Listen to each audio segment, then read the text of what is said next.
Hey everybody, welcome into another episode of Favorite Fits. I am Trevor Sikkema, and this week we have the pleasure of highlighting some awesome picks from Drae Harris's latest mock draft over at thedraftnetwork.com. First pick that we got to talk about, it's quarterback selection. Of course it's a quarterback selection. The whole draft revolves around quarterbacks, but we're going all the way down to number 19, where Drae had the Washington football team selecting Alabama quarterback Mac Jones. Now, Mac Jones is such a hot button topic right now because everybody's freaking out, putting him in the top 10 and the top 4. That's way too high. You can't take him that. You're taking him over other quarterbacks, other good wide receivers, whatever.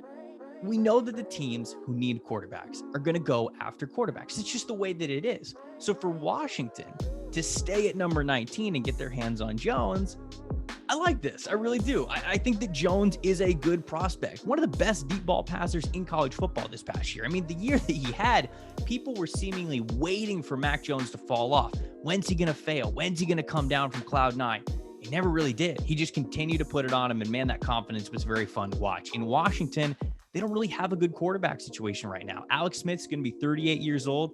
If they move on from him, they can actually free up $15 million in cap space. And so that's got to be on their radar right now. And we know they're going after quarterback. We heard they were very interested and made an offer for Matthew Stafford. Came up short there, but as opposed to moving from 19 to say 3, 4, all the way up there, trading multiple future assets to go get a quarterback, which they could still do, being able to stay at 19 and them getting their chances to work with Mac Jones, I think that this is a really good situation. So for this, as Mac Jones has been talked about so much, I think it's a good pick and a good fit here at 19.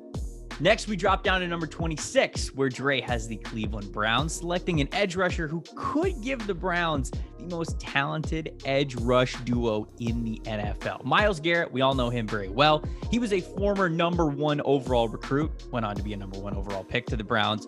Why not pair Myles Garrett with another former number 1 overall recruit in pass rusher Jaelan Phillips?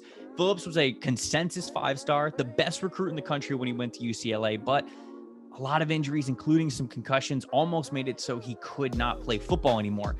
Kind of takes some time off, goes to Miami, and man, when he got the pads back on, he lit it up. I mean, he shows that he has so much talent as a pass rusher. Guys that big, they should not be able to move as fluidly, as quickly, as flexible as Jaelan Phillips can move on the edge. And so, man, you really hope that health is on Jaelan Phillips' side, because if it is, we could be talking about a premier pass rusher. And him going to a team just by himself would be an impact. But then to have Myles Garrett on the other side, sign me up.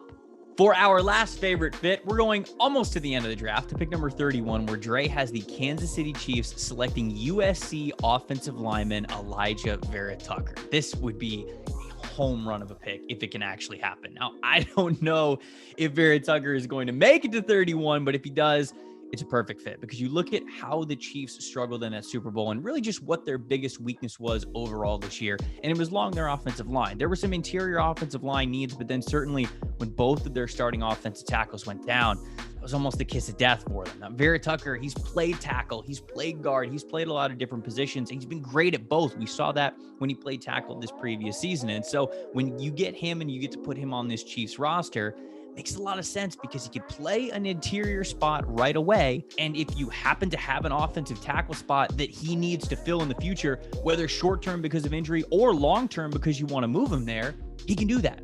So this is a double bonus of a pick for the Kansas City Chiefs. It addresses a major need for them right now while continuing to give them flexibility moving forward. I love this pick for the Chiefs. If Vera-Tucker can make it to 31, this is an easy one for me.